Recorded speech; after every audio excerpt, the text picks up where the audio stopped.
How have you coped? How have you coped not having a bank account and at some point not having any money?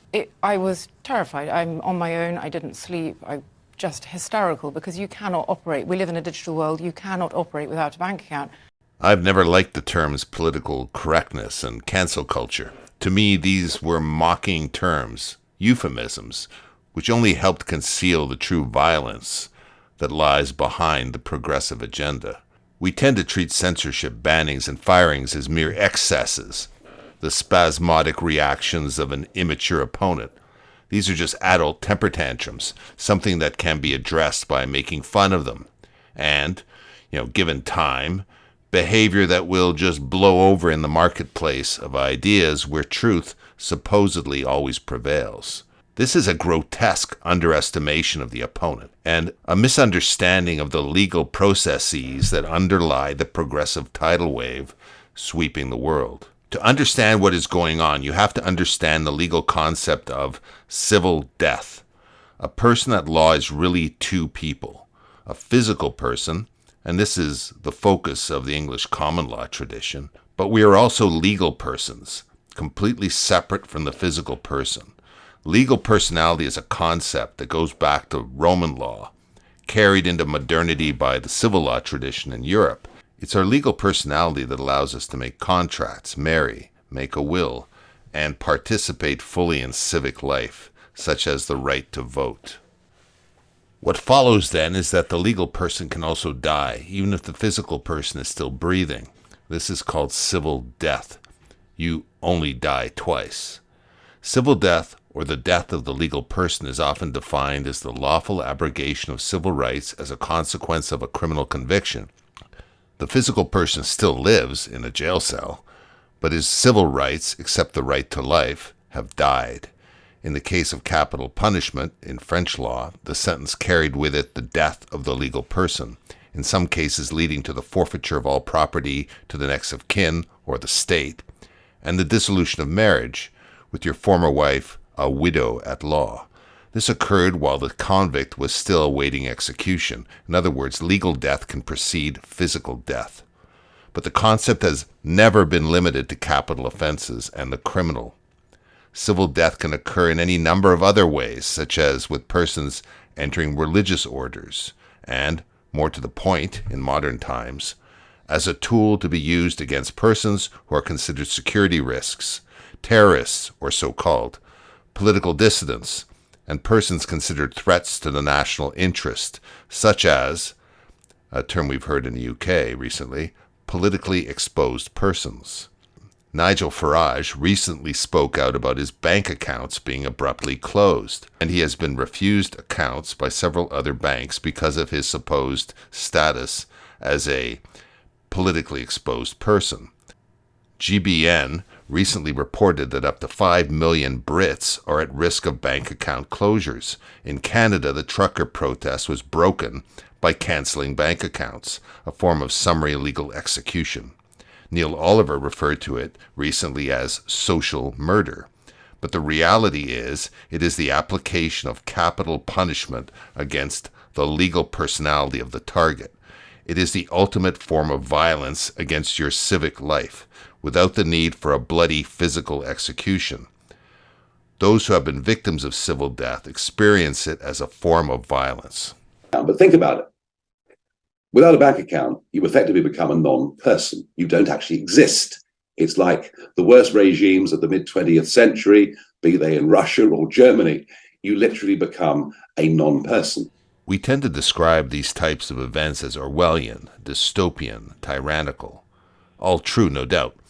But when you understand this in its legal historical context, as an attack on our legal personality, and as the imposition of a sentence of civil death on enemies of the regime, then the true violence and hatred we are dealing with becomes transparent. Those who have the power to cancel bank accounts, passports, our ability to enter into contracts and travel freely, and are willing to use that power are not fools. They are deadly serious. An early application of civil death was to deny a traitor fire or water within the precincts of Rome, effectively the denial of the necessities of life. In ancient Greece, convicts could be politically excommunicated, denied basic rights, such as the ability to vote or appear in court. Civil death turns a person into a legal zombie, the walking dead. Only the right to live remains, but little else. In the film The Duelists, by Ridley Scott, based on a novel by Joseph Conrad, Dubert opts to forego his right to kill Farage by pronouncing that Farage will conduct himself in the future towards Dubert in every respect as if he were dead. From this moment, your life belongs to me. Is that not correct? Then I shall simply declare you dead. In all of your dealings with me, you will do me the courtesy to conduct yourself as a dead man. To be declared legally dead by the total state means the loss of rights, without necessarily knowing why, without a human to explain the sentence, and if some suspension of sentence is achieved, living in perpetual fear that the cancellation of bank accounts or passports or the imposition of travel restrictions will return. On November 8, 2015, Hossam Bagat, a prominent journalist and human rights activist, was arrested in Egypt. He was eventually released, but under sentence of civil death, including the confiscation of his passport, the seizure of his assets, and subject to constant surveillance. As Tanya Montfort wrote in her PhD thesis, A Theory of Civil Death, Legal Status and Security Under Neoliberalism, to understand civil death is nothing less than to understand the productive and destructive force of law as a social ordering system that distributes power in its different forms. Montfort identified a series of new legal techniques that have come to be associated with contemporary or new civil death, including asset freezes, travel bans, arms embargoes on individuals, contract freezes, that do not flow from a criminal conviction at all, but rather from change in our status or diminution in our capacity, literally the ancient Roman concept of capitis deminutio. Farage and dissidents like Jeremy Mackenzie in Canada fit into this new class of the civilly dead. Although the Supreme Court of Canada declared the institution of civil death a breach of human rights in the case of Sauvé and Canada, which granted prisoners the right to vote, the legal system has otherwise remained silent, as neo-civil death has exploded in its scope and application around the world. In England, the practical application of civil death in its full violent form can be traced back to the concept of attainder or outlawry. At early common law, a person convicted and sentenced for treason or other felony was placed by operation of law in a state of attainder. 3 important incidents were consequent upon such attainder. First, forfeiture, whereby all the felon's property, both real and personal, was forfeited to the crown. Second, corruption of blood, whereby the attainted person lost the capacity to inherit and the power to transmit his estate to his heirs. And third, the incident commonly termed civil death, which consisted substantially of complete extinction of the felon's civil rights. In England, this barbarous doctrine of attainder, forfeiture and corruption of blood, has now been entirely abolished by statute. Despite what the scholars may write, civil death has been anything but abolished. In fact, civil death has found a renewed life and vigor under liberal and illiberal total states alike, in which capital punishment is regarded as too messy, and in which killing the legal person is far more socially acceptable. The full implications of civil death today is no different than in medieval times. A medieval French author once wrote that civil death sunders completely every bond between society and the man who has incurred it. He has ceased to be a citizen. He is without a country. He does not exist save as a human being, and this by a sort of commiseration which has no source in the law. Hannah Arendt wrote, of the central role of civil death in the functioning of the totalitarian state, beginning with the deprivation of a citizen's legal status, the complete loss of political status, and eventually the killing of the juridical person in man. Arendt described rightlessness as the paradoxical condition in which rights can be granted but not enjoyed. In a state of civil death, a person may have the right to life, but with no way of earning a living, the right is meaningless. Many who still believe they have fundamental rights in places like the UK and Canada may soon understand that cancel culture and civil death are really the same thing.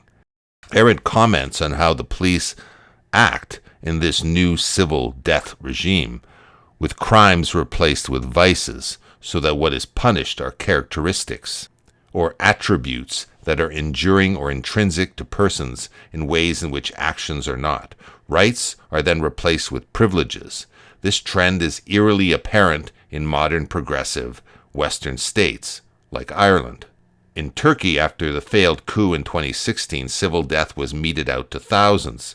Political dissidents, in any form, and even guilt by association, triggered expulsion from jobs and the confiscation of passports. 165,000 civil servants were barred from holding government jobs.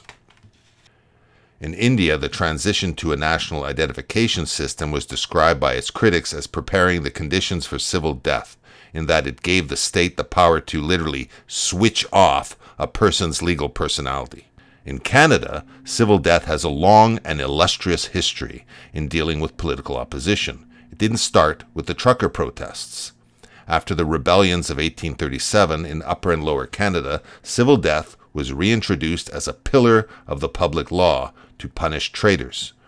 With the emergence of the nation-state, the withholding of rights emerges as perhaps the most important form of social control. It played an important role after the U.S. Civil War as a way of punishing rebels by taking their property, including their slaves, paying for the war, and as a tool of racial justice. Equality ideology and civil death seem to have a close association.